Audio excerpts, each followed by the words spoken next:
Well, I think I do know most of the folks here, but I just, for everyone's edification or whatever. My name is Jeff Currey, and I've been the materials engineer at DOT for Northern Region DOT for about 12 years now. Came to work at DOT in 2000. Most of that time as the materials engineer or the geotechnical engineer.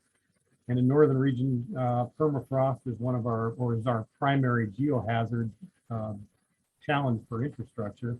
So I've been involved in quite a bit of that. I've been the department's unofficial spokesperson for media inquiries and things like that regarding permafrost and climate change impacts to our infrastructure, things like that. Worked on some vulnerability studies. And before coming to DOT, I worked in the mining and mineral exploration business, which was really very edifying to me. I got the opportunity to drill lots of holes in permafrost and dig excavations for placer mines and do some underground placer mining. So I actually saw permafrost creep from the top down, from inside, and it was all very interesting. But you say because I'm working Northern Region and I've been involved in permafrost, I've been sort of the spokesperson. And I've been with the IARPIC for about 5 years when Martin Jeffries reached out to several of the state agencies to basically make them aware of IARPIC and invite folks to participate. And one of our deputy commissioners was a recipient of that outreach, and that trickled down to my boss, and he asked me if I would volunteer to participate. I said, yeah, I would. And he's the commissioner now, so I guess I still have the blessing to do that. I guess if we're ready, I'll just roll into the slideshow. Let's see, share screen. We want that one, I think.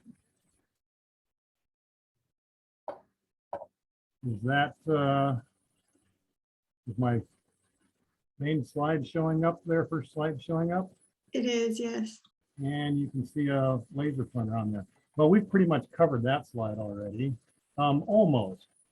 DOT's mission is to keep Alaska moving through service and infrastructure. We're really not a research organization, but we do have a research arm that really specializes in applied research, specific implementable research, short time frame, 2 to 3 year studies, and trying to specifically deal with a particular problem. And that's the gist of the experimental features here that I'm going to discuss today.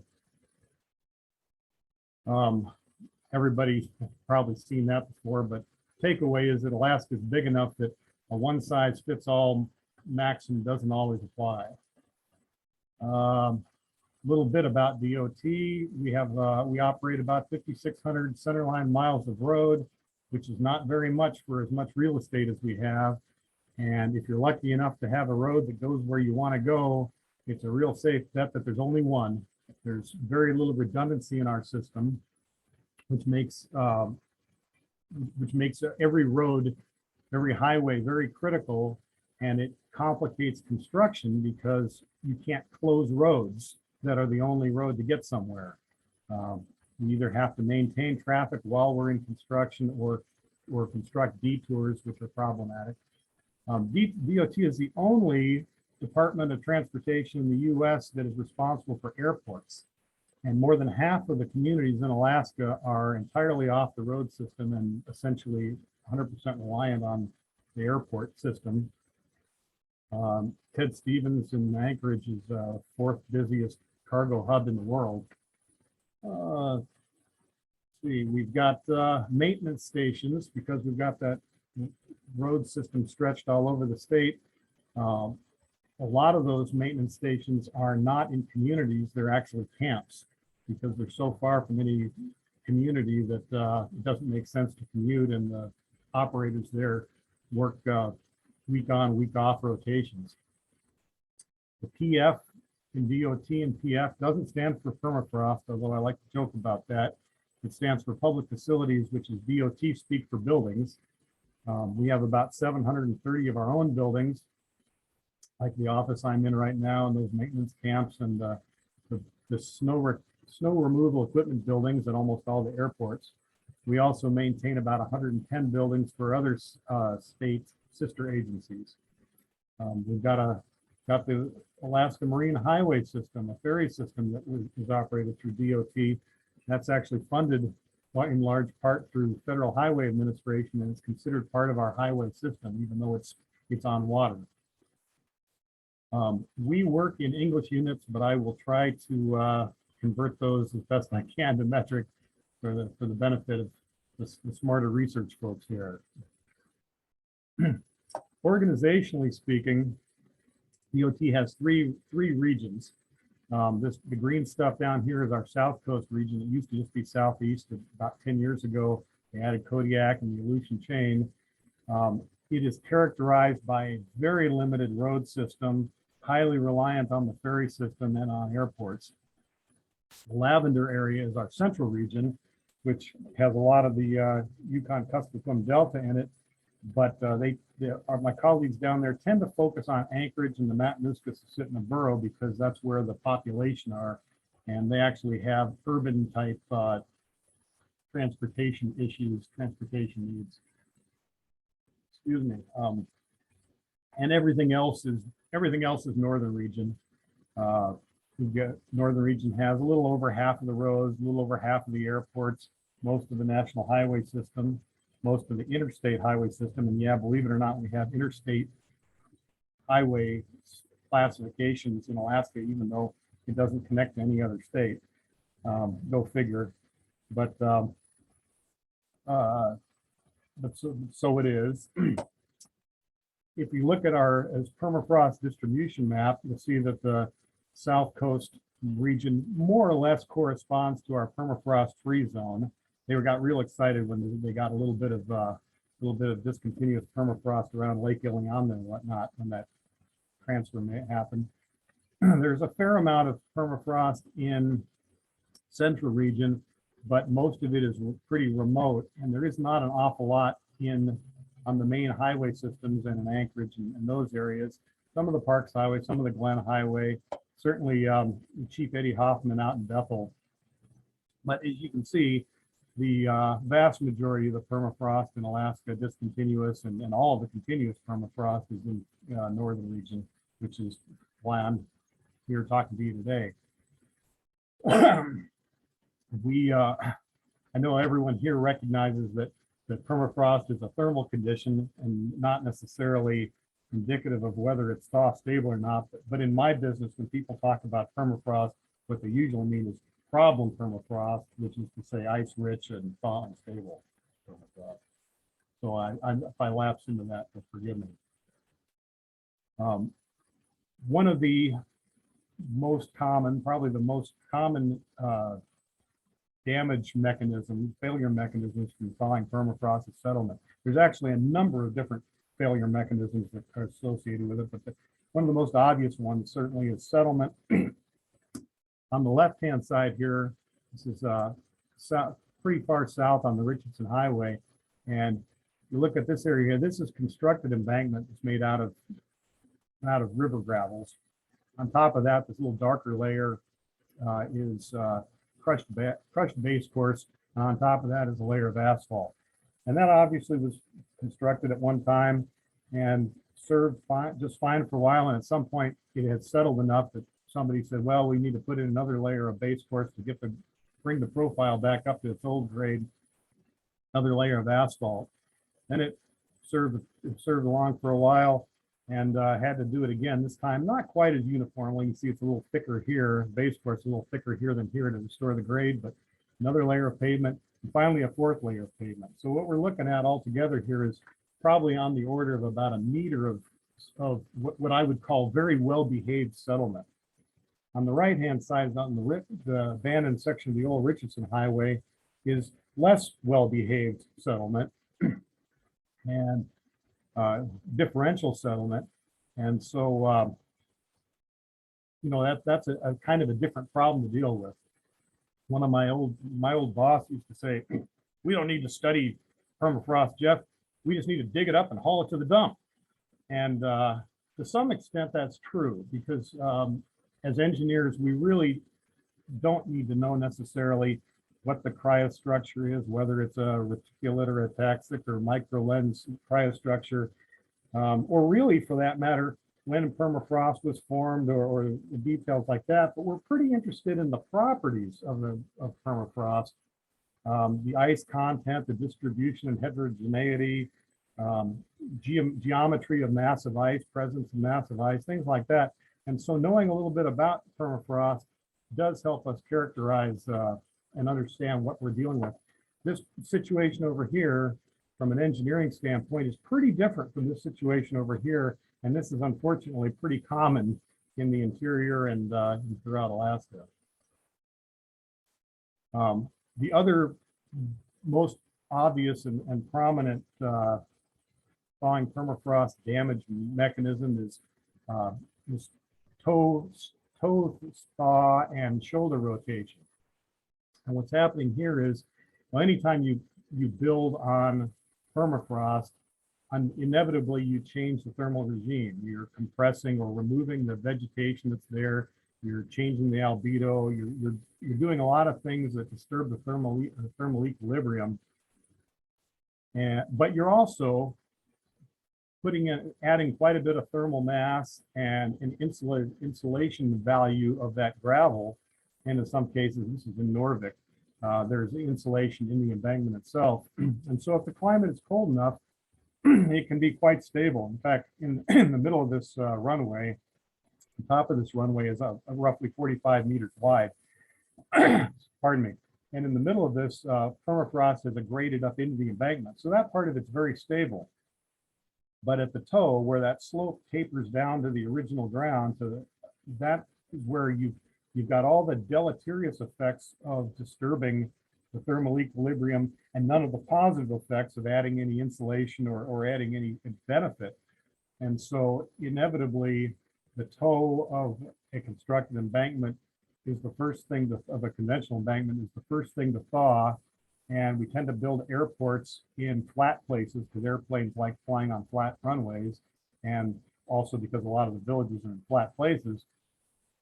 So inevitably, as soon as we build something out here, the toe starts to thaw, it starts collecting water and ponding, which exacerbates the thaw, and it's a vicious cycle. And as that toe thaws and rotates, it breaks away, and we get these characteristic longitudinal cracks along the top of the shoulder. This is, like I said, this is Norvik, but I could show you similar pictures from any number of runways, particularly on the West Coast. This is ugly as this looks. It actually doesn't concern me too much because this runway is 45 meters long and the airplanes are supposed to be out in the middle of it. And if they're getting close enough to where running into these kind of cracks is a hazard, they were only a meter or two from going off the edge and going in the drink anyway. So this concerns me from a thermal standpoint and a long-term durability standpoint, since we're going to drain water into these cracks. But from a hazard standpoint, it doesn't bother me nearly as much as this one over here on the highway, where an errant vehicle at 60 miles an hour could get into a pretty serious problem pretty fast. And undoubtedly, there's going to be some undermining of the pavement itself here.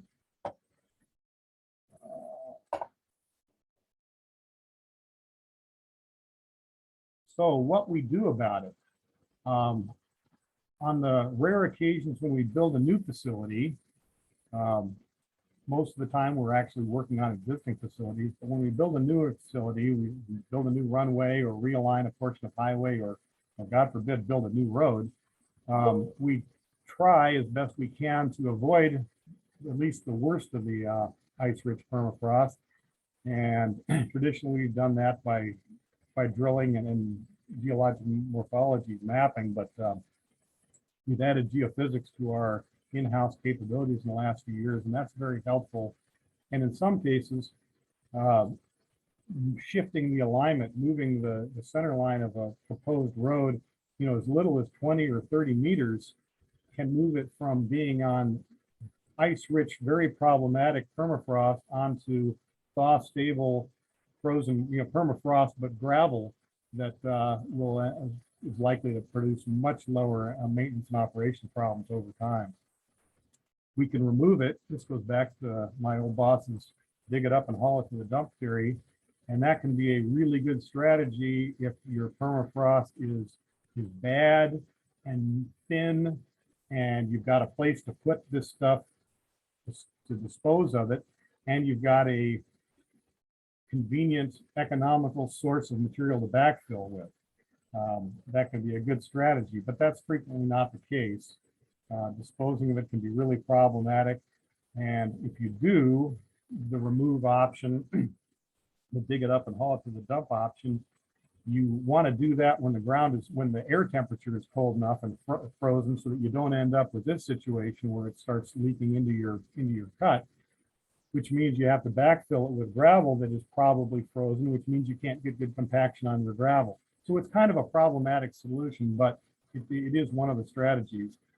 Another offshoot of the remove it strategy is to deliberately pre-thaw it. And again, if it's relatively shallow and you have the time and you can wait long enough to strip it and allow it to pre-thaw, maybe surcharge it and consolidate it, and then build your facility later on. That's a strategy. We do that it's very rare that all those combinations work out, but we actually have a project that we're doing that right now down on the Richardson Highway at mile 134. And you know, good Lord willing, maybe in a few years I'll be able to report back on how successful that was. Another option is to keep it frozen, and permafrost, even ice-rich permafrost, makes a reasonably good foundation as long as you keep it frozen and it's thawed and it doesn't thaw. Ed could talk an awful lot more about this, but these thermal siphons is just sort of a cartoon example of a mechanism to keep it frozen. Alyeska, Trans-Alaska Pipeline, has like 120,000 of these things in the ground. They've been very successful for a long time. DOT uses this technique, the thermal siphons, routinely on building foundations, pretty rarely on roads, and never on airports for a number of reasons, not the least of which is that FAA frowns on us building stuff that sticks up in the air within their airspace. And our final strategy is just to build the way we would normally build and accept the fact that there's going to be an increase of maintenance and operation effort. This is roughly 2 meters of asphalt on an excavation on the Parks Highway, where as the ground has settled and the pavement has settled and been distressed, the maintenance and operations folks just fill it in and keep leveling it up. And 2 meters is by no means a record. We have places that are probably 5 or 6 meters of solid asphalt as well. But what I actually came here to talk about today was air convection embankments and ventilated shoulders, and I'm going to use the acronym ACE pretty much from here on out because that's what we always talk about it. This is a concept that was developed by Dr. Doug Goering up at UAF. In fact, he shares a patent with DOT&PF because our research folks help fund his research and modeling. Normally when we build an embankment, a conventional embankment, we try to use a well-graded gravel. So you've got some coarse gravel particles and there's gaps between there. The voids between there are filled with finer gravel and coarse sand. And then those gaps between the voids between there are filled with finer sand yet. So we end up with a pretty dense, well-graded, relatively solid sandy gravelly sand embankment.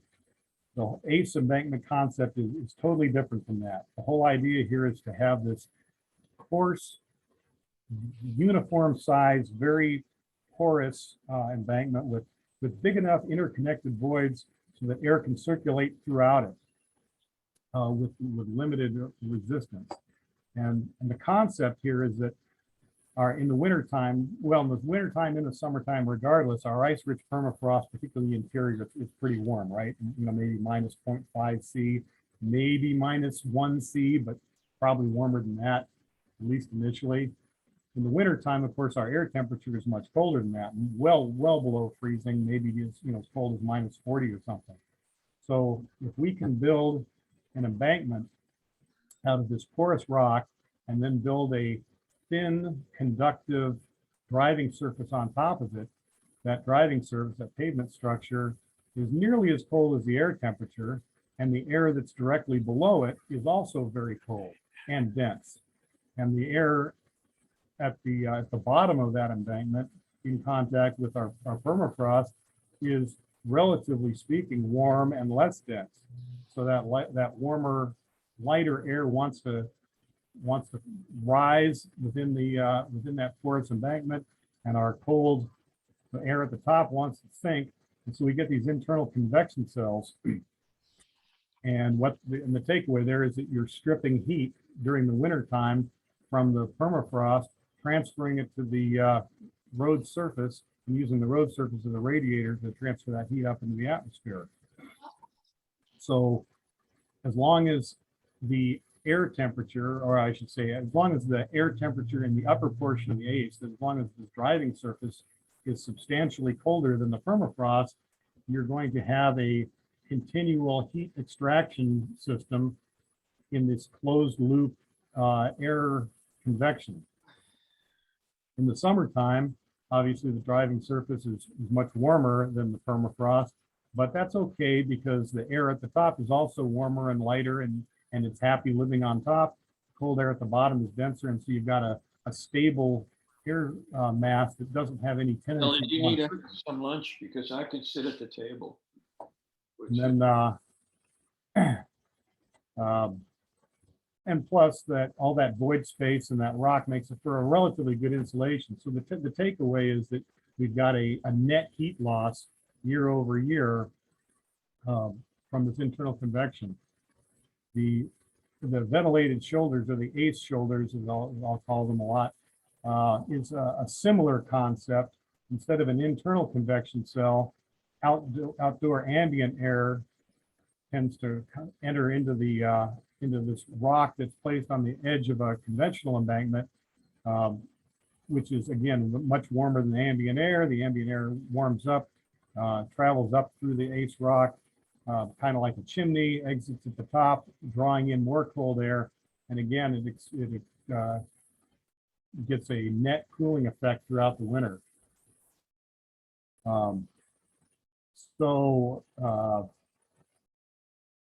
Yeah, that's the concept of the ACE embankment.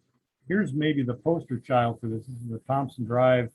The gateway to UAF was built in 2004, and except maybe for the color of the rock, this is about as good as it gets.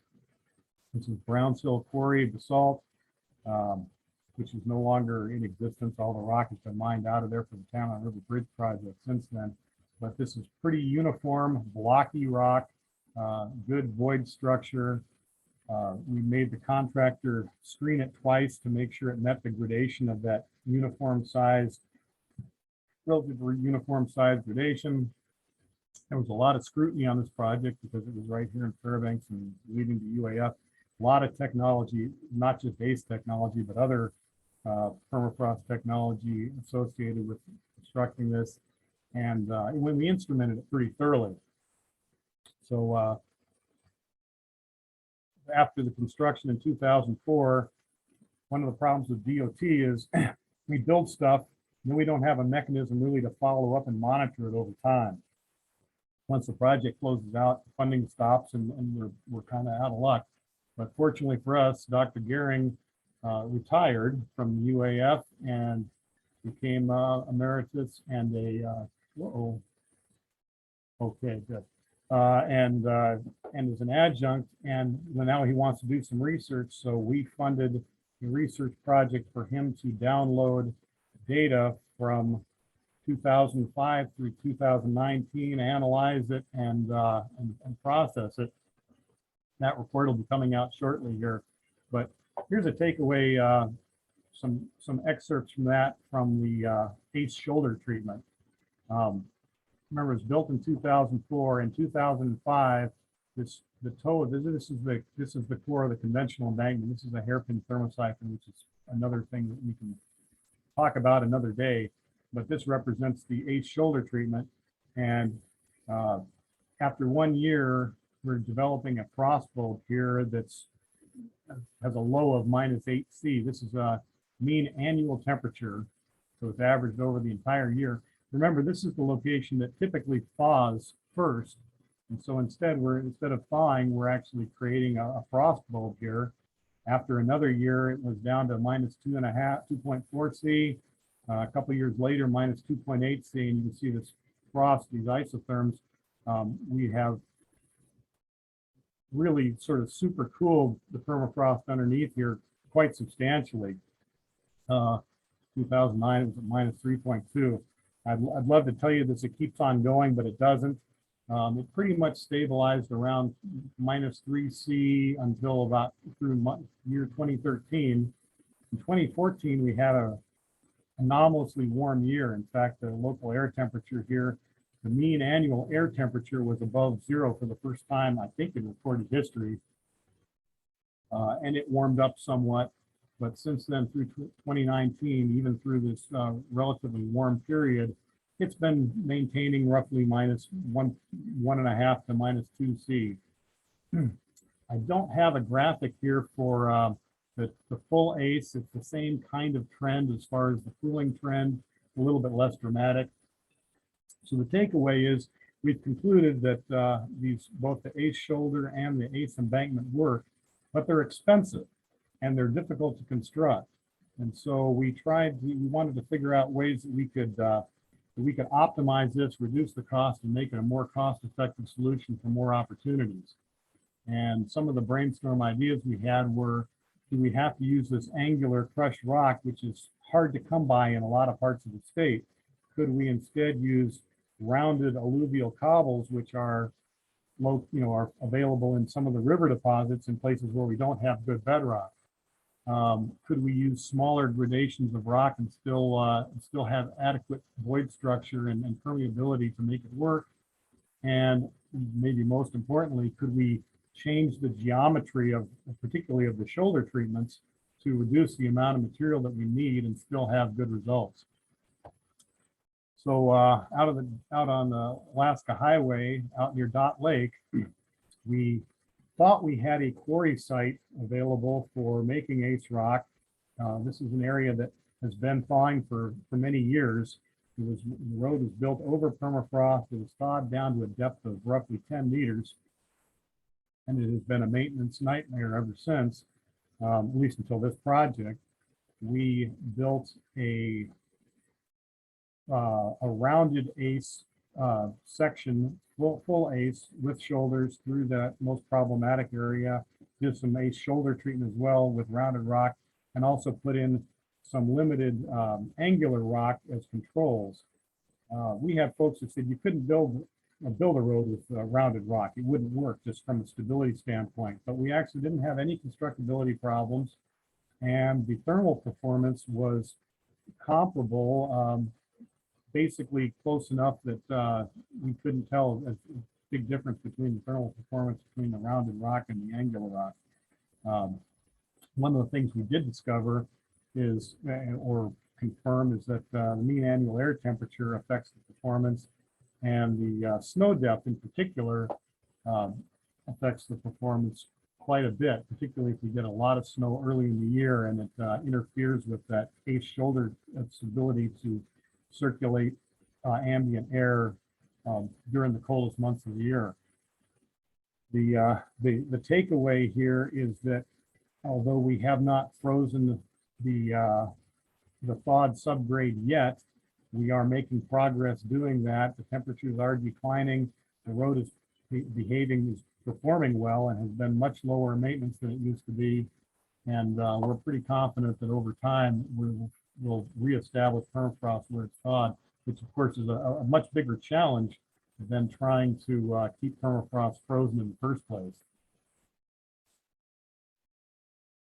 On the Elliott Highway, just north of Fox, we had having determined that rounded rock was viable, we had a gravel source out near the Chattanooga River that did not have very big cobbles in it. There were some cobbles, but it was predominantly, the gravel was a smaller fraction than that. And so we decided to try using a 1 to 2 inch, 25 to 50 millimeter ACE rock. And compared that to our medium size 75 to 125. And in fact, it did work, which I was a little surprised about. I was kind of skeptical for a couple of reasons. Number one, we usually try to keep the small size of the ACE roughly 60% of the large size of the ACE. That is to say that 75 to 125, we also use a 125 to 200 fraction. So it's, again, it's roughly 60%. It's not practical to try to screen gravel at 30 or 35 millimeters and 50 millimeters.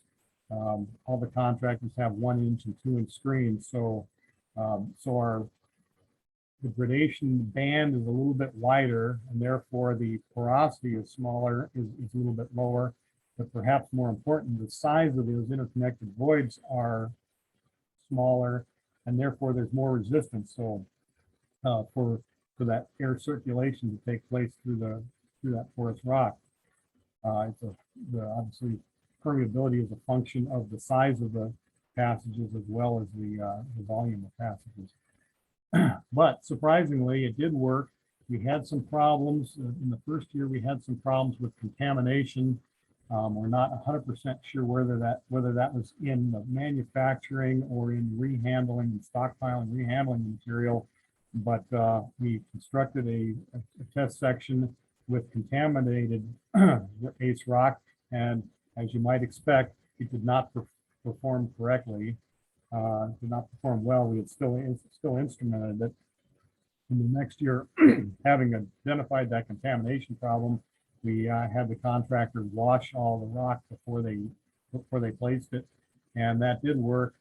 Let's see, it's fairly intuitive, but the smaller, as long as it was clean, the smaller round rock did in fact give us an ACE benefit, a net cooling effect, but it was not as effective as the coarser material. We also discovered or confirmed that the height of an ACE shoulder treatment, the ventilated shoulder treatment, directly affects the performance. And the higher the shoulder is, generally speaking, the better the performance is. On the Dalton Highway, this was originally designed to be a dig it up and haul it to the dump and replace it with good material project, but we ran into problems with a disposal site for that material and finding and availability of good material to replace it.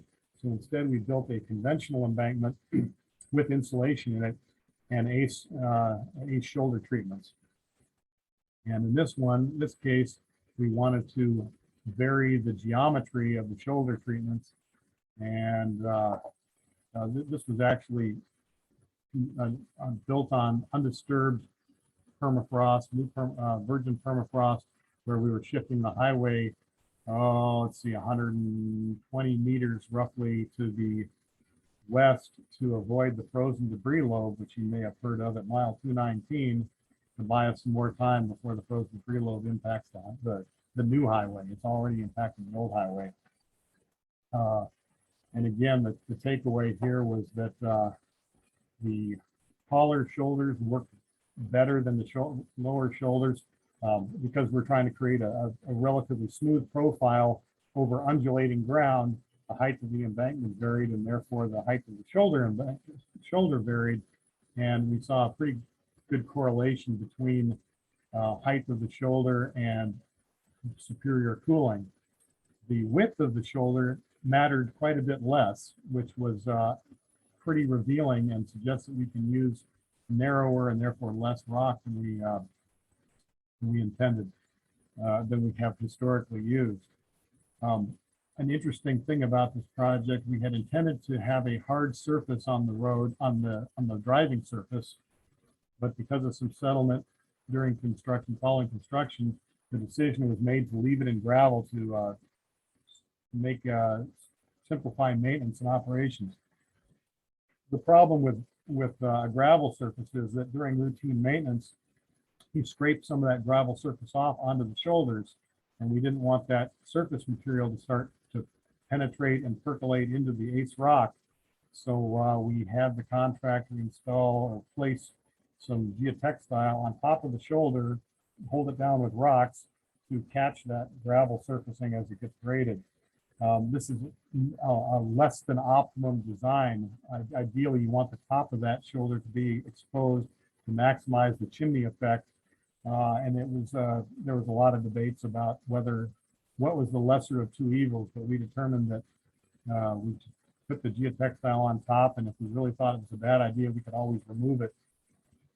But our instrumentation indicates that the shoulders are working quite well, even with the geotextile on top.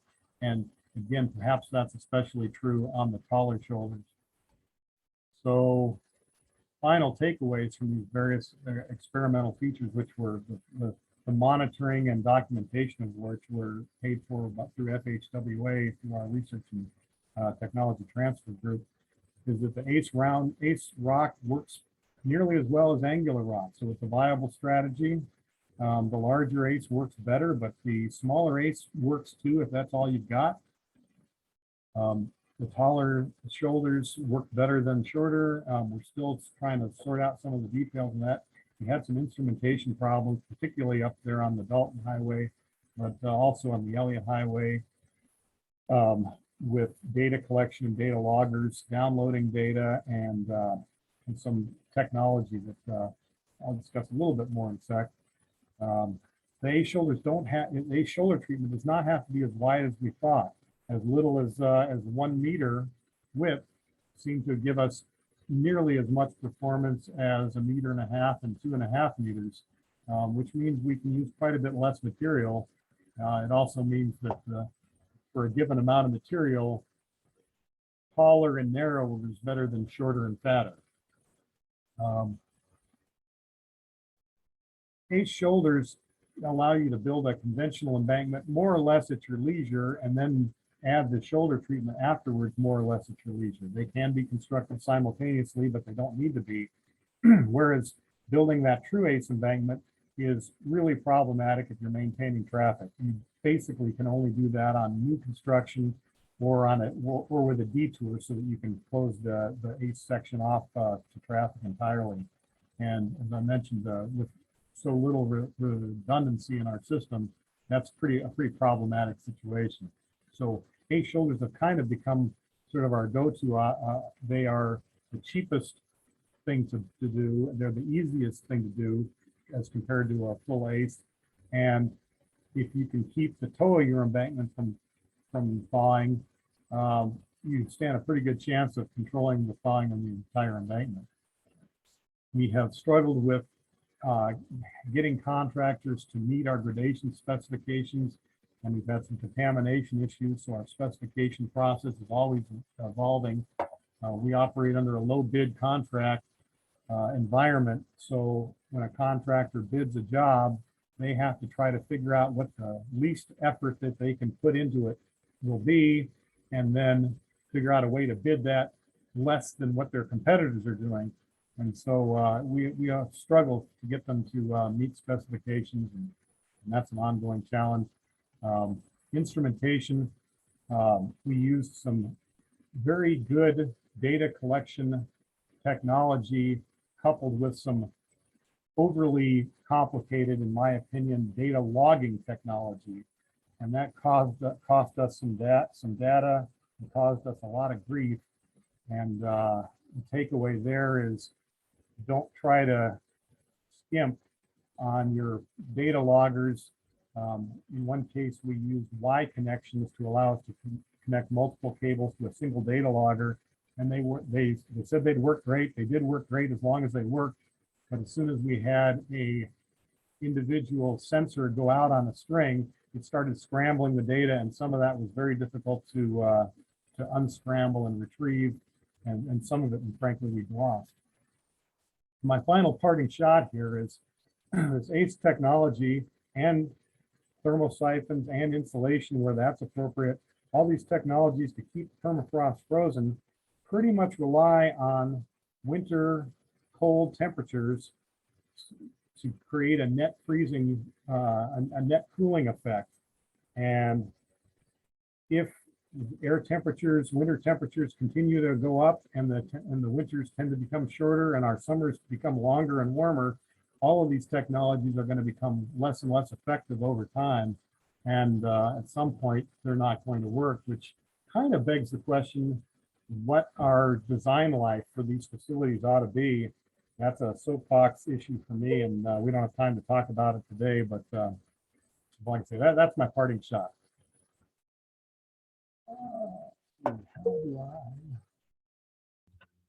Great, thank you so much, Jeff. That was super interesting.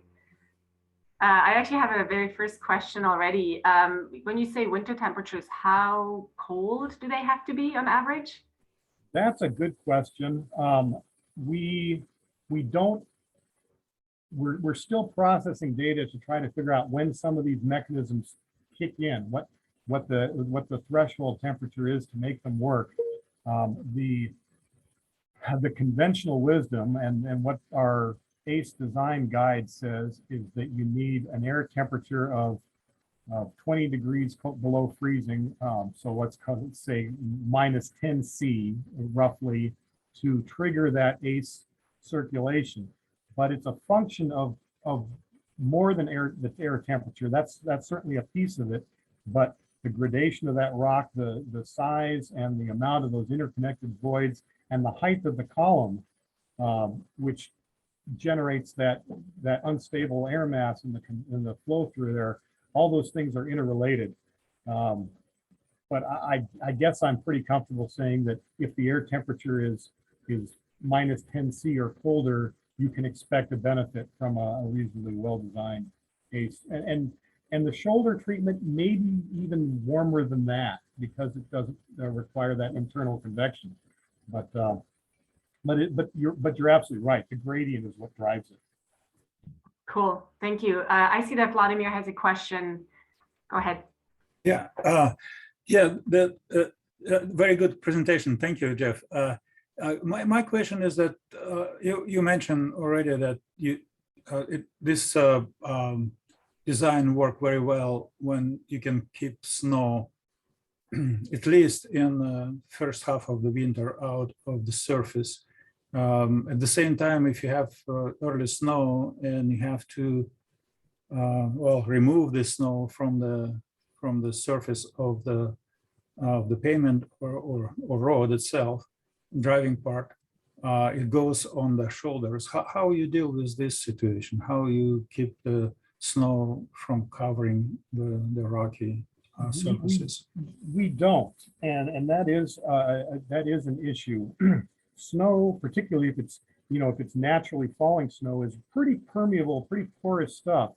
And we have observed, particularly up at UAF, we've observed quite deep snow naturally occurring, and you can even see the thaw holes in the snow on the top where that warm air is coming up through the top of the shoulder.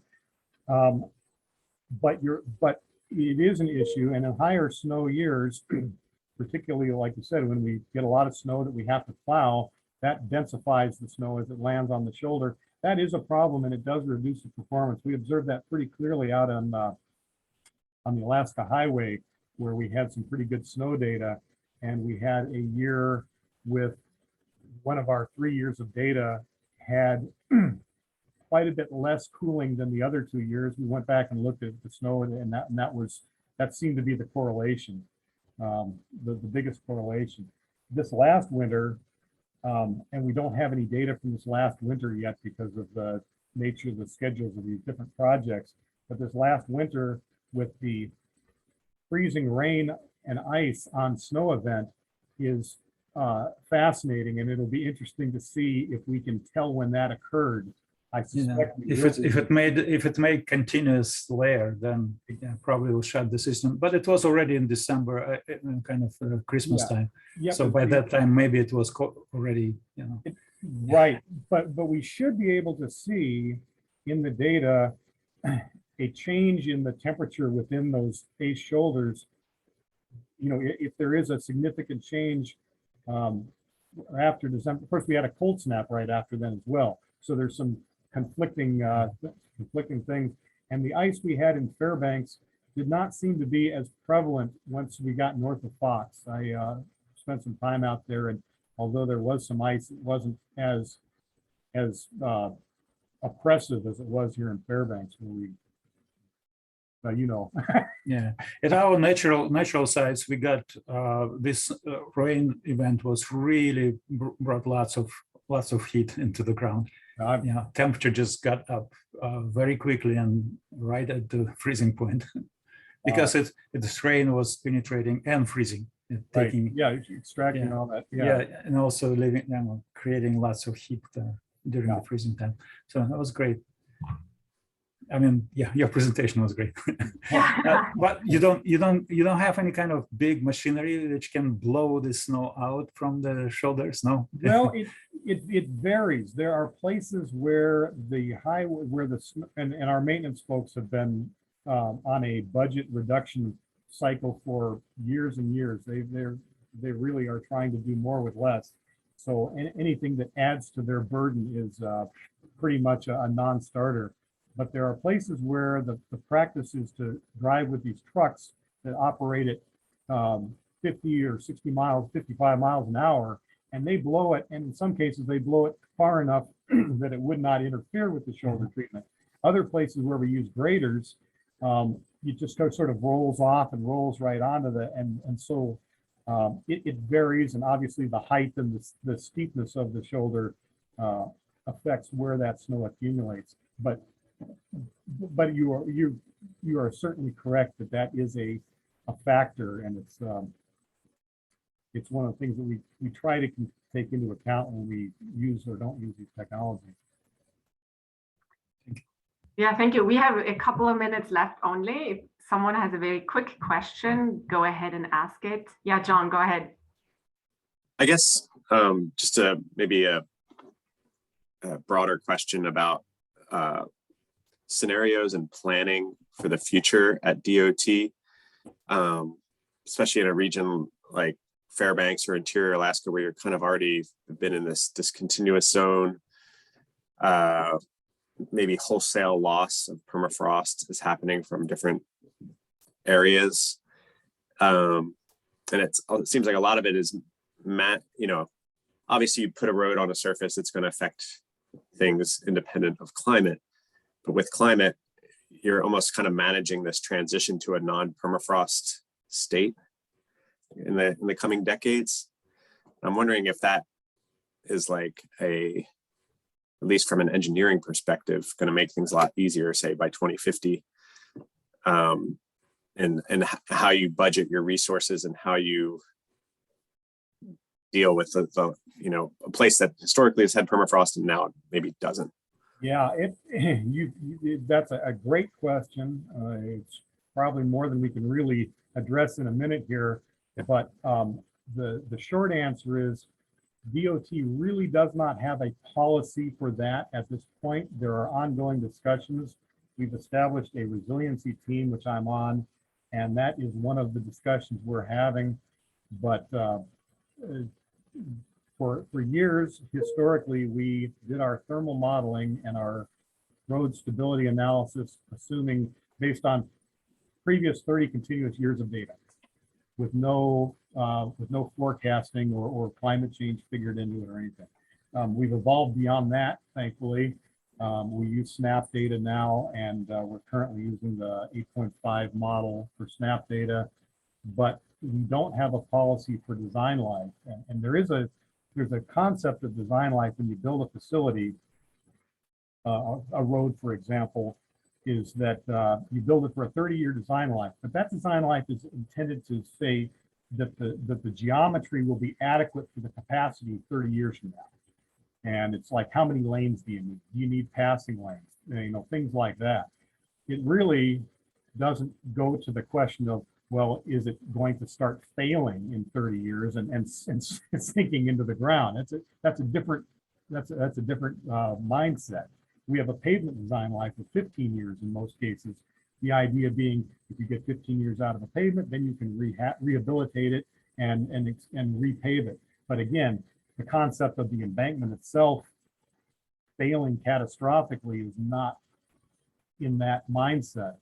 And so we have sort of created an internal policy in my group the Northern Region Material section, that we look at a nominally 40-year design life on the thermal stability, only because if we looked at a, say, year 2100 design, it would be so oppressive to build it, so expensive to build it, that nobody would do it. We wouldn't do that. We'd go back to the build it conventionally and live with the maintenance. And in some cases, that is a smart strategy, and we do that. But there are places where it makes sense to try to use these technologies, particularly for specifically local problems where we can use it sort of surgically. And like I say, those are the decisions that we're balancing and we're discussing, but we really don't have a coherent, documented policy. Yeah, thank you, Jeff. That was really interesting. It is 2 minutes past the hour, so I am going to close this meeting. But if anyone has any follow-up questions, I'm sure you can email Jeff and he'll be happy to answer. And great presentation, really. I learned a lot, and I'm going to look at the roads in with a different eye now that I hear what you've just explained to us. Awesome. Meredith, do you have any final comments or? Nothing from me. Thank you. Well, I guess the recording will be posted by next week, so you can check it out there. Great. Thank you, Jeff, so much for presenting. It was very interesting. And everyone else, have a good rest of your day. All right. Bye. Thanks, Bye. everyone. Bye, guys. Thank you.